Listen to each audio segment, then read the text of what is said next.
On a more happier note, I did manage to stay busy during the pandemic. I did a movie from my living room. Yeah, and it wasn't even on Pornhub. The movie already came out in theaters. It's called Space Jam. It's the movie with LeBron. Los Angeles, you are looking at the new voice of Speedy Gonzalez. Thank you. I found it ironic that they hired the slowest Mexican to play the fastest. You know? And 2 weeks after I get this part, I come to find out that they're trying to cancel Speedy Gonzalez.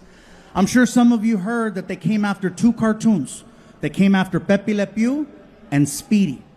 Now, Pepe, I understand. He's a little touchy. You know, but he disguises it with the mon chéri, mon chéri, hola, yeah.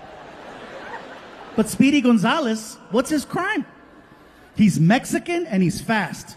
That is not a crime. In Montebello, that's called job security. So I said, I cannot let them hurt Speedy. You know, I can't let them cancel him. So I came to his defense. Plus, it was my only job. I went to the only place I felt I could go to protect him. I went on Twitter. And Twitter, ooh, Twitter's a scary place. It is. You only go there to fight, to get into it, to prove a point. And so a friend of mine said, if you want to get some attention, use a hashtag. And so I did. And I wrote a tweet that said, hey, hashtag cancel culture. My name is Gabriel Iglesias, and I'm the new voice of Speedy Gonzalez. You cannot cancel or catch me. And I posted it. I had no idea that when you go on Twitter looking for problems, you will find them. Oh yeah, every major news outlet picked up my tweet and used it in a story about cancel culture. ABC, NBC, CBS, CNN. If I would have known that, I would have used spell check. Because my family called. Eres pendejo, qué chingados, ¿qué te pasa? No escribe bien. Oh my God. Even Fox News did a story with my tweet. Fox News. You know how I know? My bus driver Dave called me. Oh, he was thrilled. He was like, Fluffy, God damn it, I've never been prouder. You made it, baby. You're on Fox News. I said, Dave, shut up. You're stupid. He's like, America. Even Warner Brothers Pictures reached out to say thank you. And before I know it, I was on a Zoom call. And I know a lot of us had to get used to Zoom. And it's kind of convenient, right? All they see is this. So to entertain myself, every time I took a Zoom call, I was full Winnie the Pooh. And if you're not laughing right now, you better ask someone who is, because there is no coming back from full Winnie the Pooh. I was leaving baby powder all over the house. It looked like an episode of Narcos. So I get on the Zoom call with the director, writer, and producer of Space Jam. And they're being super nice, super supportive, super cool. They're like, Gabriel, thank you so much for lending your voice talents to our film. We really, really appreciate you being part of this. If you have any questions or concerns, let us know. So, well, thank you. We have a question for you. I said, okay. How do you feel about the voice of Speedy Gonzalez? I said, well, what do you mean? Well, you know, some people find him to be a little stereotypical. What are your thoughts? I said, well, you have not met my family. I cannot speak for all brown people, but I can tell you that me personally, in my house growing up, Speedy Gonzalez was not viewed in a negative way. As a matter of fact, he was the only form of representation we had growing up. It was him and the little bumblebee on The Simpsons. Gabriel, we were thinking that perhaps you would like to lend your real speaking voice to the character, maybe modernize him a little, you know, bring him up to speed. I said, well, you know, with all due respect, I appreciate the fact that you would give me the power to change the sound of such an iconic character. But at the end of the day, when people see the movie, I don't want them to think of me. I want them to think of Speedy Gonzalez. So I said, please keep his voice original.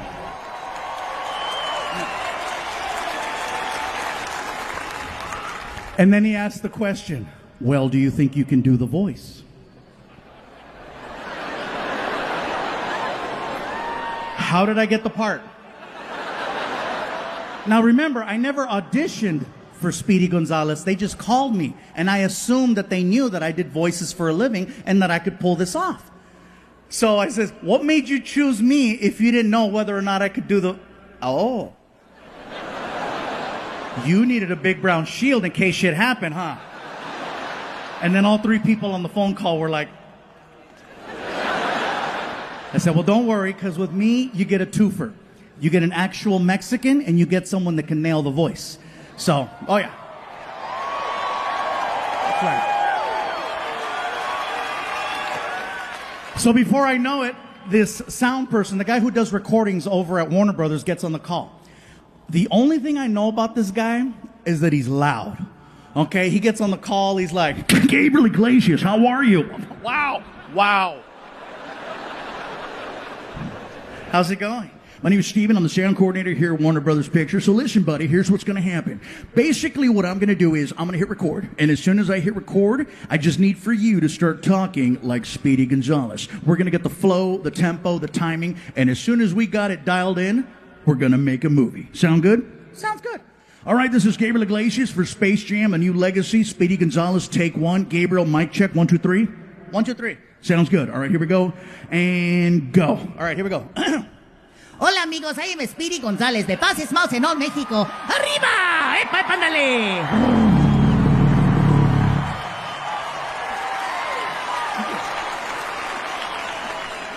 The director, writer, and producer, all three were like, that was perfect. I said, I know, I've been Mexican a long time. And I said, and don't just think that just because I'm Mexican, I can only play the Mexican character. I said, I do voices for a living. If given the opportunity, I could voice the entire film all by myself. I could.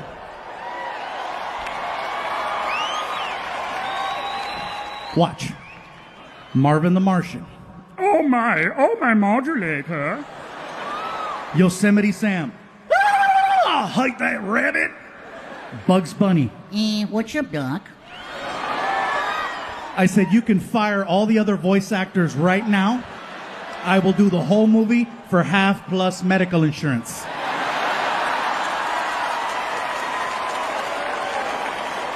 And it was the middle of 2020, so I meant that shit. I'm like, yeah, no copay, no copay.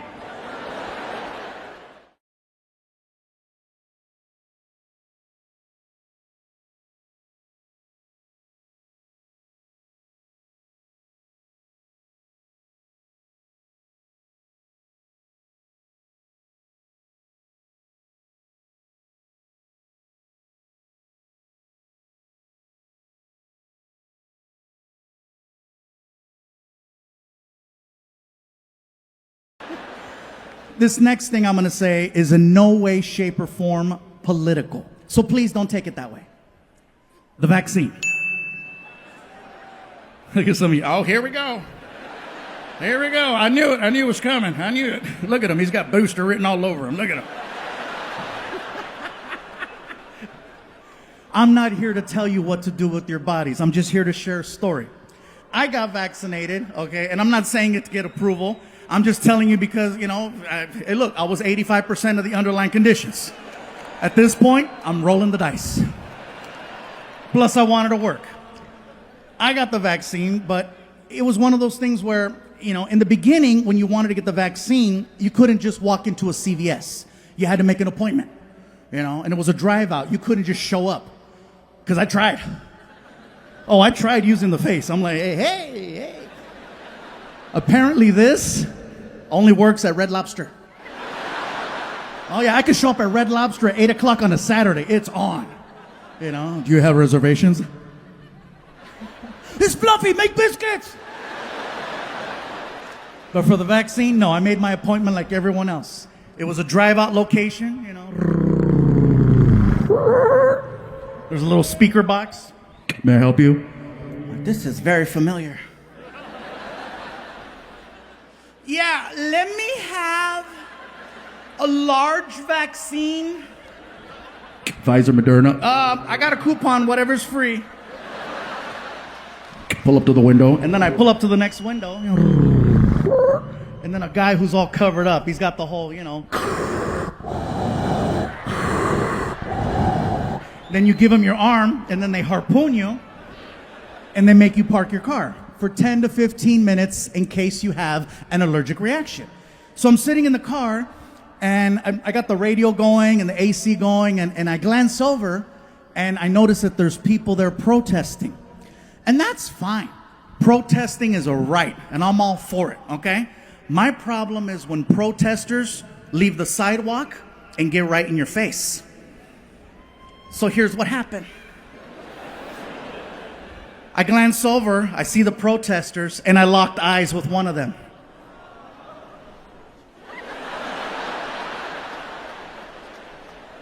And I could do this all day. I'm in the car, right? Like, what?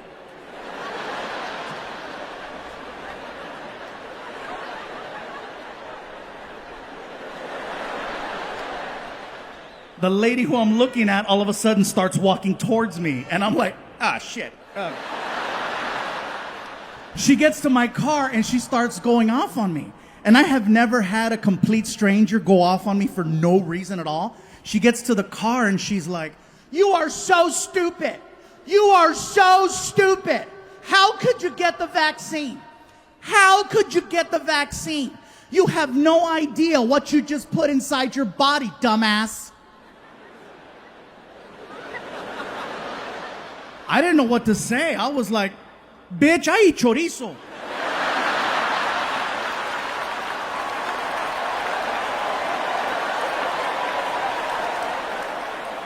You have no idea what that vaccine has to work through in order to have any type of effect whatsoever. It's got to go through years with the chorizo, chicharrón, carnitas, carne asada, freaking hot dogs, bologna, spam, menudo, caldo de res. Oh. It's got to go through the gauntlet.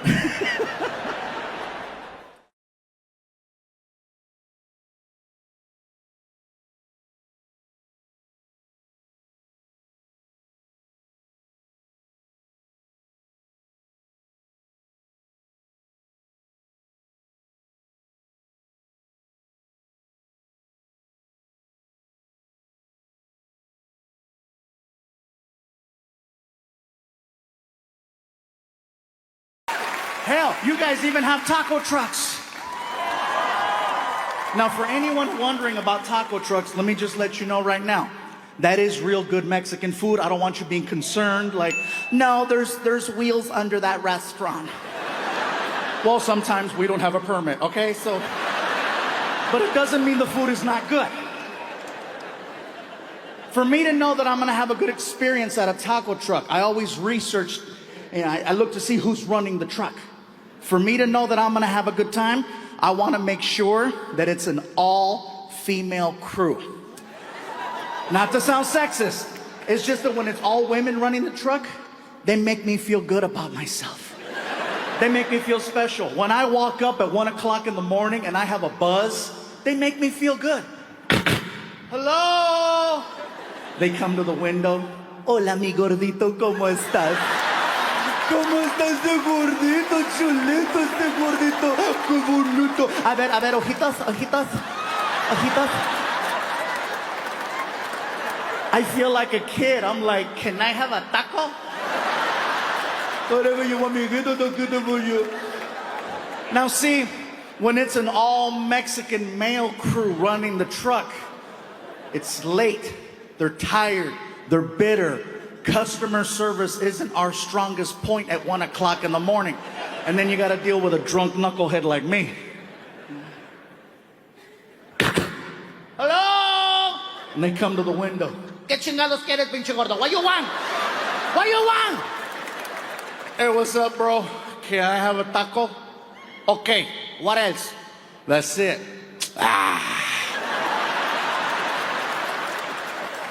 That's not even a word. But you know exactly what he just told you. For some reason, Mexican people and only Mexican people have this sound that comes out of us that can just discredit anything you put in front of it. It doesn't matter what it is. We can kill it with that sound. I just graduated from college, top of my class.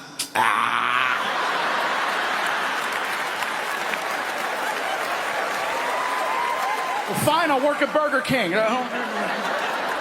Papi, this is my fiance. He loves me. Fine, I'll be a whore.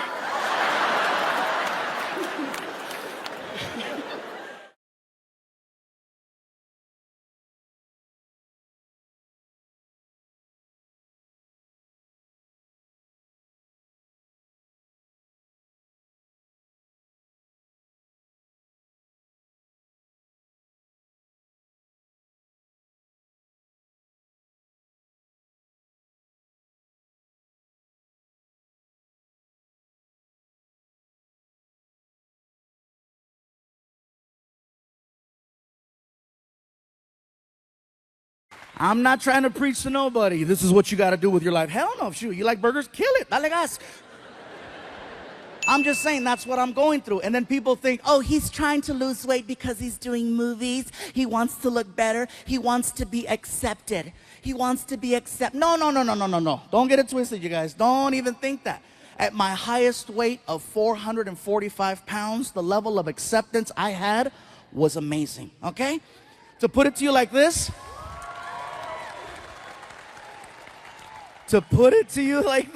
at 445 pounds, there was women throwing themselves at me.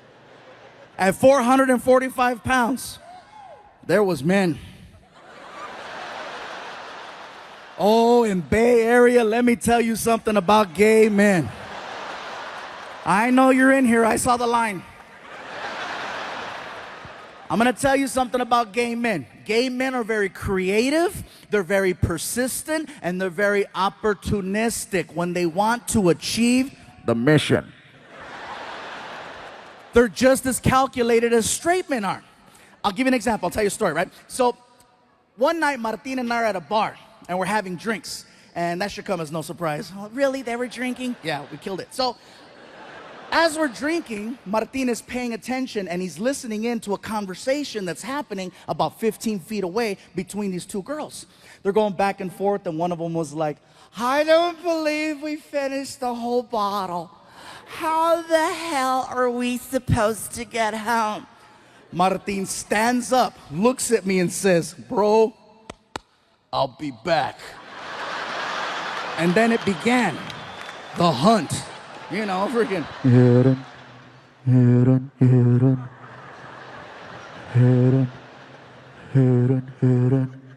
Gay men are the exact same way.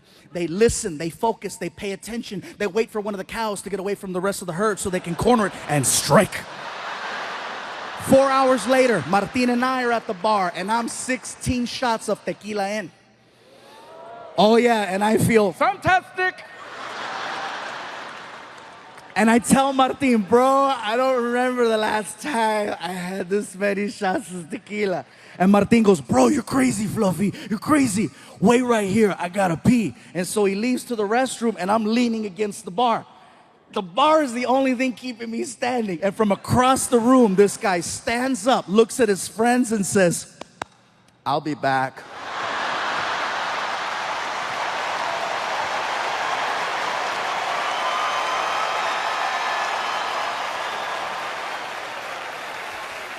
And then it began, the hunt.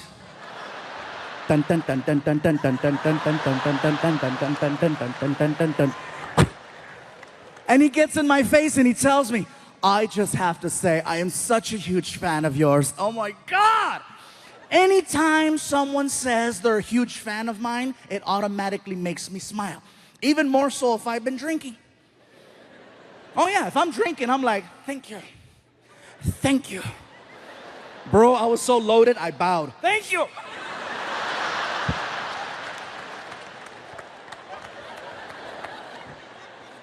The guy puts his hand on my shoulder and he says, I just have to say, you have gotten me through some difficult time. And he stops talking and he squeezes and he goes, oh my God.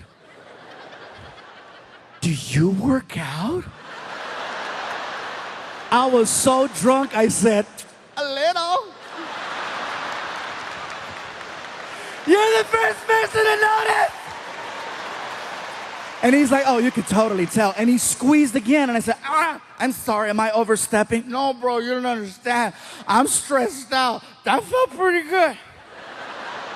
Want me to rub both your shoulders and your back and scratch it? Because I will.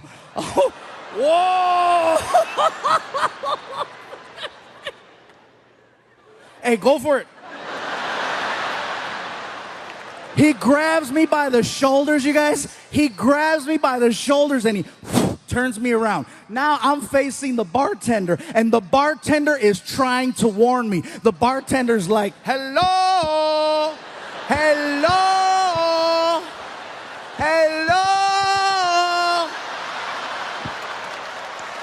hello.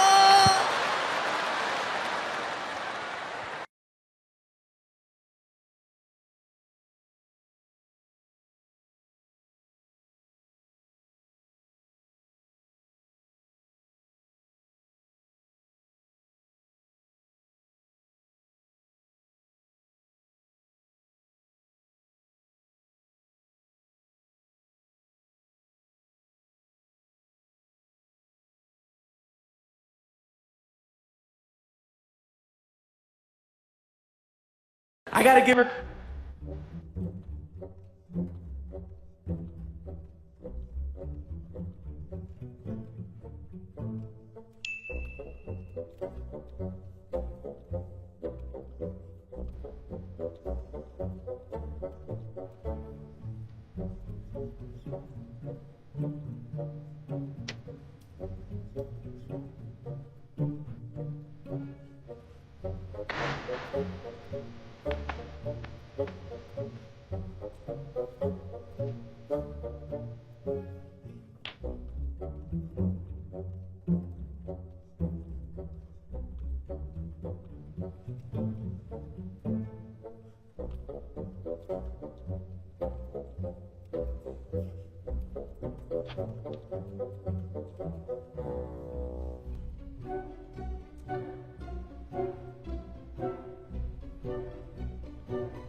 Face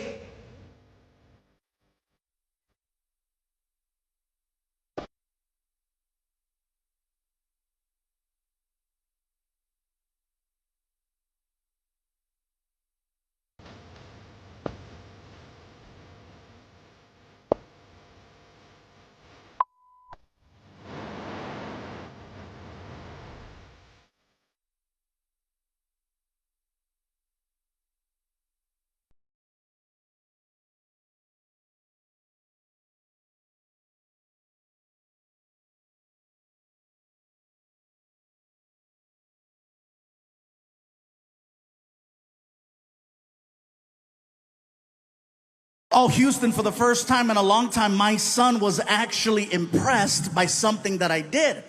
You got to figure, this is not impressive to my son because he grew up in this environment. Okay, you saw that, right? I saw like a, that's like the third one I've seen. It's like stuff keeps, people upstairs from Tombow, keep talking.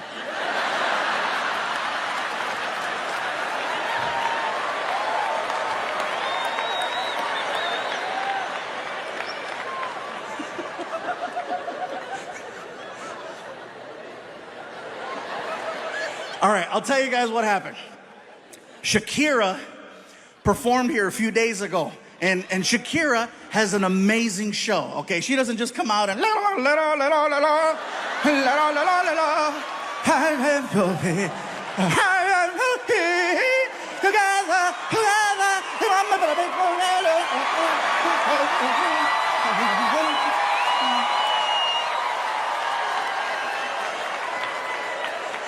I think I just hurt myself. But there's a part of her show where all of a sudden it goes, and there's cannons with confetti that shoot everywhere, right? And I think that was leftover Shakira. Yeah. Can we edit out the part where I burned 800 calories? Oh my God. So where was I? Oh, this does nothing for my son. And the reason why I say that is because he grew up in this environment. He's been to 1,000 shows. He's seen me on TV 1,000,000 times. It's not a big deal. But the fact that I got stopped by a cop and the cop recognized me and geeked out and let us go, I earned street cred with my kid. Yeah, Frankie was like, that's the coolest thing I've ever seen. And I'm like, hell yeah, cuz, that's right. You better recognize, player. We get home, he woke up his mom. Mom, you should have seen it. We got stopped by the cops. Are you okay? Yeah, they recognized Dad and they let us go. And she stayed quiet. And I told her, huh? I got recognized. And she said, ah.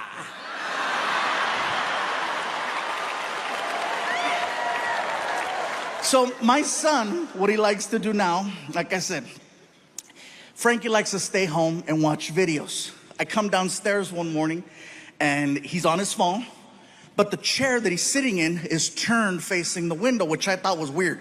So I called to him, Frankie, what are you doing? Nothing. So he can't hear. Frankie, he can't hear. So I walked up from behind, and I realized that my son has little headphones. So I said, oh, okay. Yeah, he's not ignoring me. So I look over his shoulder, and I realize that my son is watching a film. And I don't mean Frozen. But those people look cold. So now I'm standing there watching it with him. I'm not trying to bond or anything. I'm just trying to figure out the conversation I need to have. And now we're both watching professionals. So I grabbed his headphone and I went, hey, is that a good movie? And he freaked out. Ah! And he threw the phone. The phone came partially undone, and you could hear it. Oh, it was bad for you. Not my face, not my face, not my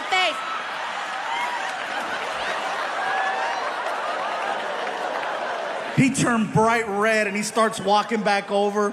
How embarrassing. How long have you been standing there? I said, long enough to know not my face. Are you gonna tell my mom? I said, Frankie, I love you way too much to do that to you. I would never tell your mom. I'm gonna tell everybody else. Hey, don't tell his mom.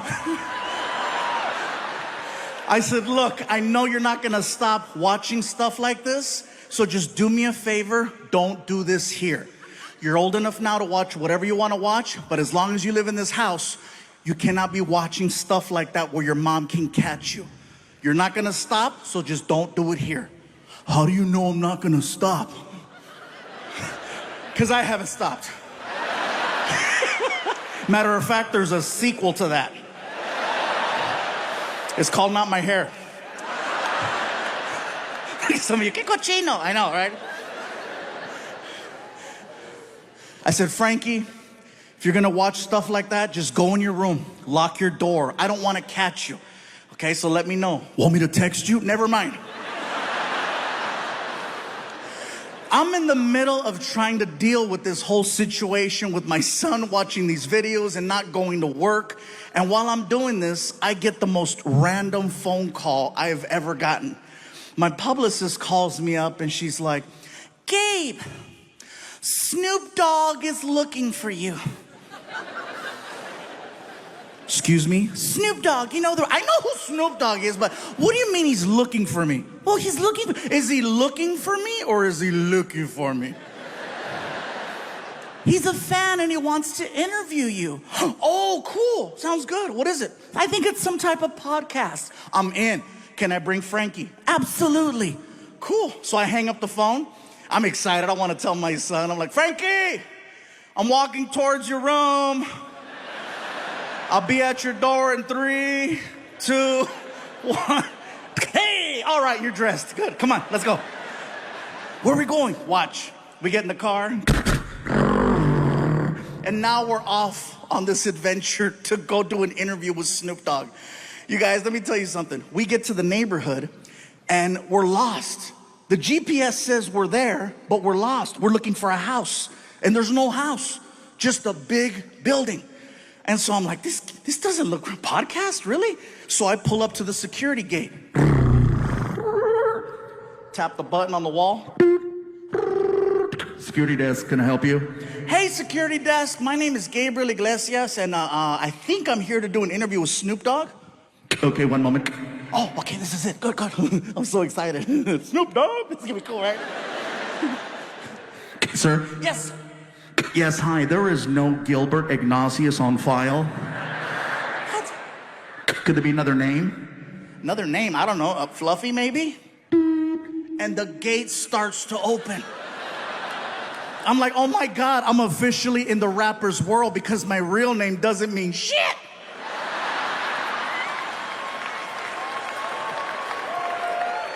So we drive in. And we're passing all of these reserved parking spaces. Reserve. And we get to my space, which is basically an orange cone that has Fluffy handwritten on it. And a bunch of other names crossed off. So Frankie moves the cone, I park the car. We walk into the building.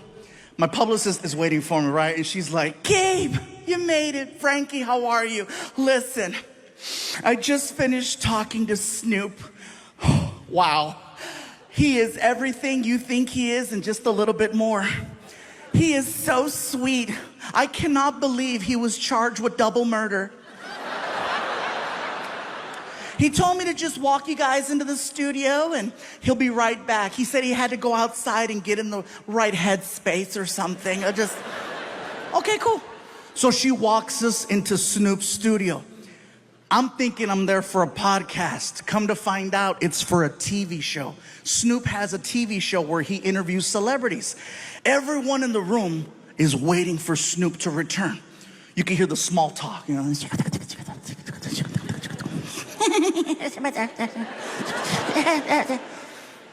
All of a sudden, everyone stands up. And I'm looking around like, what's going on? And I look at the door to see if Snoop's walking in, and I don't see him. And I could see my son. I don't realize it, but Snoop is entering the room through a different door. I don't realize it till like the last second. I'm like, what do you? Oh! So I jump up, I push in my chair. I'm so nervous, I don't know how to address him. So I'm like,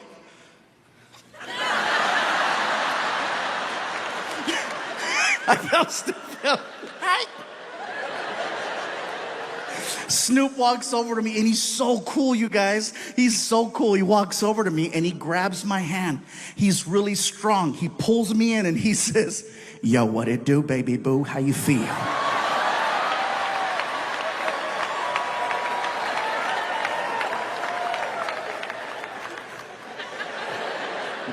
Thank you for having me. Yeah. Can I sit down? For sure.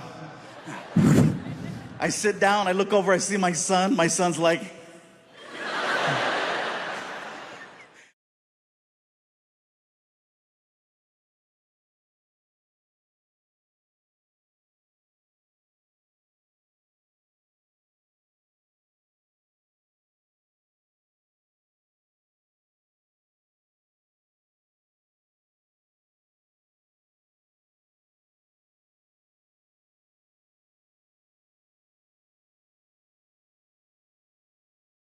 But every now and then I go out and I wanna meet people. I wanna see cool things. And for example, comedy.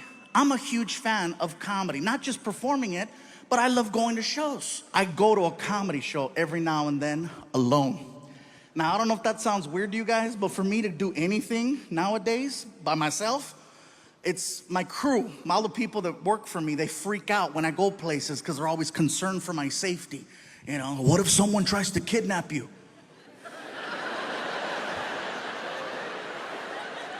Well, they're gonna earn it. I got into a fight with some of my team members and I said, you know what, I'm going out.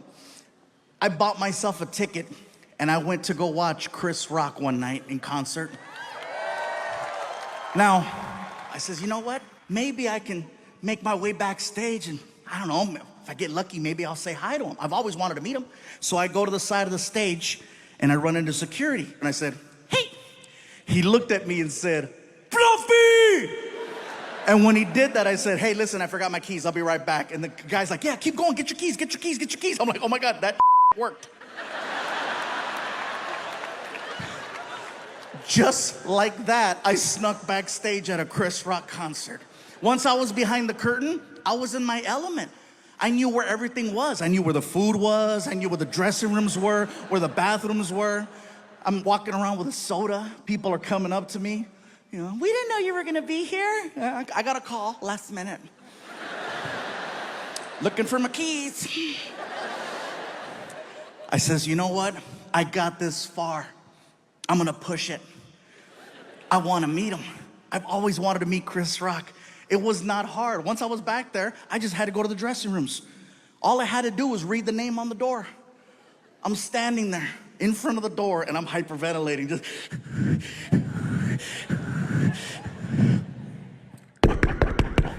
The door opens up and there's this man in there, this bodyguard who's just massive. I'm a big guy, but damn, dude was huge.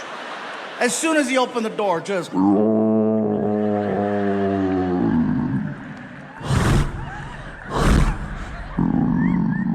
Welcome to Jurassic. Big! Grandote! And I'm standing there and I'm like, hi. And he's like, can I help you? Yes, my name is Gabriel. I'm a comedian and I wanted to see if I could say hi to Chris Rock, if that's possible. You say you're a comedian? Yes. Well, then you understand Chris is going over his material right now. He really ain't trying to talk to nobody. So I'll tell you what, player, if you want to come by after the show, you're more than welcome to. But right now, it's not a good time. Chris Rock is a busy man.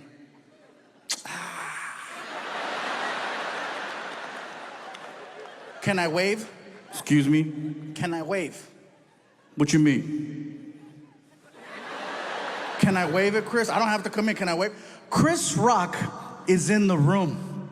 He can hear the stupid conversation that's taking place. I know this because I can hear Chris Rock in the background. What's going on? Who's at the door? Move out the way. Yo, Chris, I got this, man. I got this. Move! All right. And the guy stands to the side, and now I'm looking at Chris Rock. And he recognized me. And it freaked me out. Oh, yeah, it freaked me out. He's like, look who it is. Look who it is. It's the king of the Mexicans.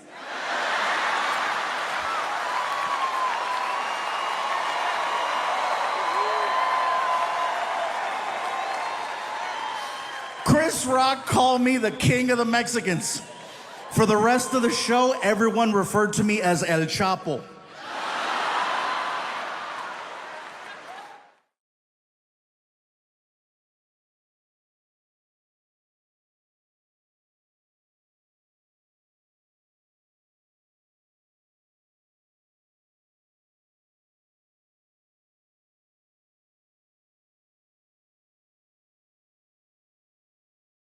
I've been starstruck many, many times. As a matter of fact, this past year, I got to meet one of my childhood heroes. I got to meet Arnold Schwarzenegger. Now, some of you are clapping, some of you are like, wait. Well, here's the thing. I didn't love him as a politician, and I was too young to know him as a bodybuilder. All I knew is the movie Terminator was my favorite movie, and he was the Terminator. So, here's the story. I'm in LA at this red carpet event for some movie that I still haven't seen. I'm standing there with my publicist, okay? I'm standing there with my publicist, and she's explaining to me how the red carpet works. Listen, Gabriel, this is what's gonna happen. You're gonna go down the red carpet, and then the paparazzi's gonna start taking photos of you, and then someone's gonna ask you some questions. It's a lot of fun. Then we'll go inside, and then we'll go to the after party. It's gonna be great.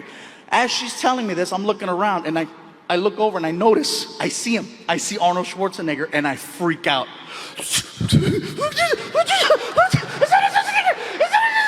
Relax, relax. You've never met Arnie? I said, no, I've never met Arnie.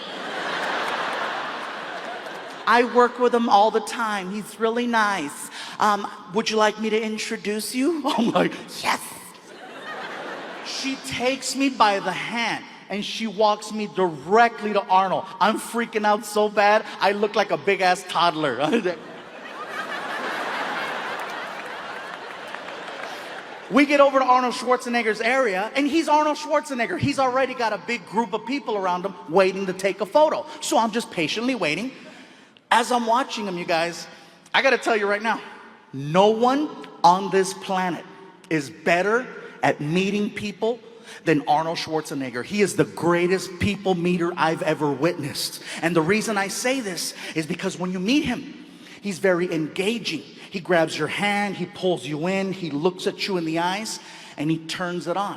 When you meet Arnold, you get exactly what you think you're gonna get. It's awesome to watch. You know? How are you? So nice to meet you. You're so strong. You put my hand. Hey, look at you. This is incredible. Got these lights and this red carpet. This is incredible. Excuse me. How are you? Hey, you're so strong. You put my hand. This is incredible. Look at you. People are walking away from him, looking at their hand. They're looking at their hand, you guys. 10 minutes I'm watching Arnold Schwarzenegger light people up. And then I noticed something else. I noticed that Arnold has a handler, a guy who stands right behind him.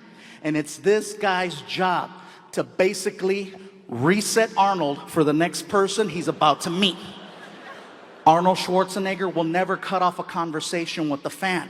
The guy behind him listens in on the conversation, and he determines when enough is enough, and then he signals Arnold to cut it off and move on. Here's the signal.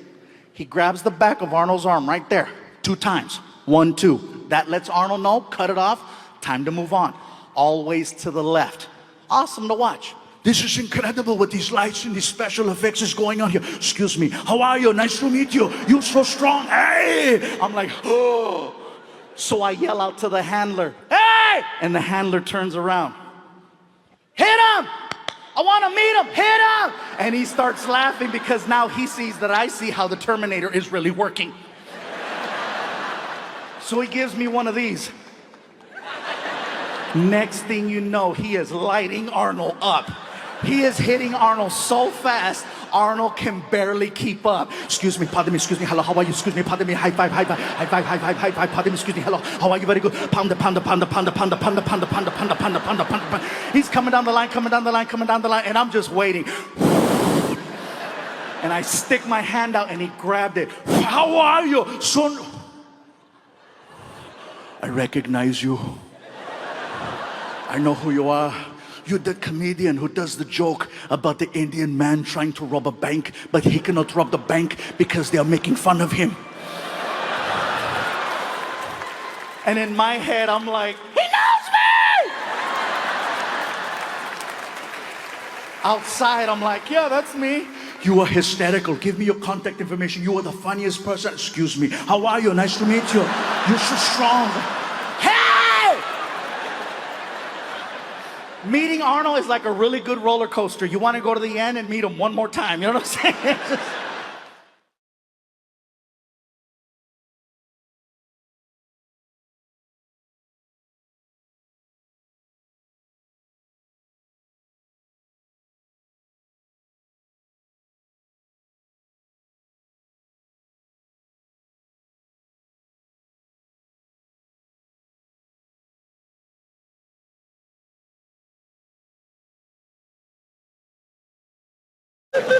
I'm a dork too. I don't know how to talk to women. And this guy always comes, hello. Girls go crazy. And ladies, I'm gonna tell you right now, if a pretty man is your thing, if a gorgeous GQ guy is what you want, then by all means, go for it. But I'm gonna let you know right now, in the long run, a pretty man is gonna do nothing but lie to you, cheat on you, and break your heart.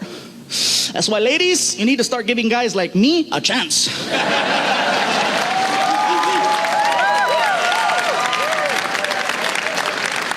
That's right, because I'm gonna tell you guys right now, the worst thing I'll ever do is have dinner without you.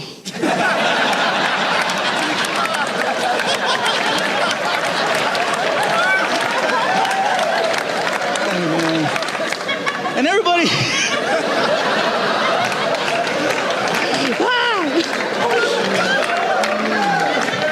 look at some of the girls. Everybody gives me advice too on the best way to meet that certain someone. You know, like my sister Emily, she always tells me the best way to meet someone is to go on the internet. She goes, go online, you'll meet someone. I'm like, I thought it'd be a good idea because my sister, she's cool people. She goes to school, she goes to church, she's nice. But I gotta tell you guys something, she's a freak. You know, you meet her in person, she's all sweet and innocent. Oh, hello, how are you? Nice to meet you. Bye. But you catch her online at 2, 3 o'clock in the morning, man, she's like, I'm licking and sucking your toes.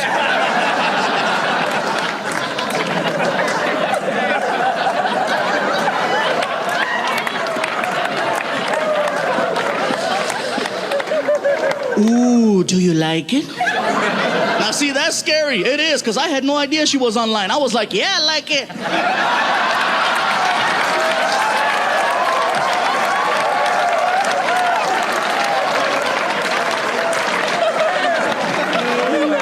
I was like, what's up? I see my sister the next day. She's like, I met someone. I said, me too. Check it out. I got some sandals. What's up? But you guys have to be careful. If you're gonna meet people on the internet, be careful, because you don't know what you're gonna get. You don't. I went on a blind date with a girl who was half Sasquatch, half Chupacabra. Yes, some of the white people, Chupa what? It's like Bigfoot, only smaller. Like cousins, you know? You gotta be careful, because they'll throw these little mysterious words out there to kind of like, get you excited. Like this one girl, she described herself as bubbly, you know? And I hear bubbly, and I was thinking, oh my God, wow, really? Shut up, wow, really? Oh my God. Shut up. Man, and instead what I got was...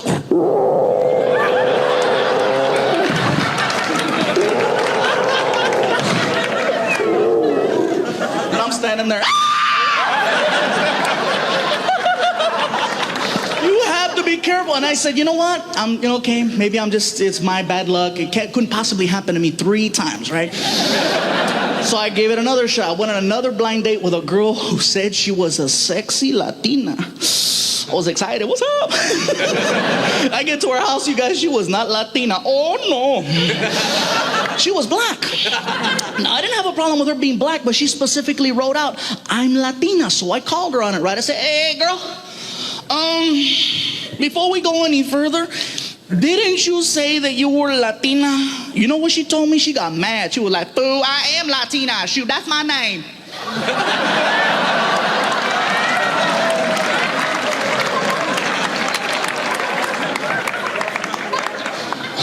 All right then.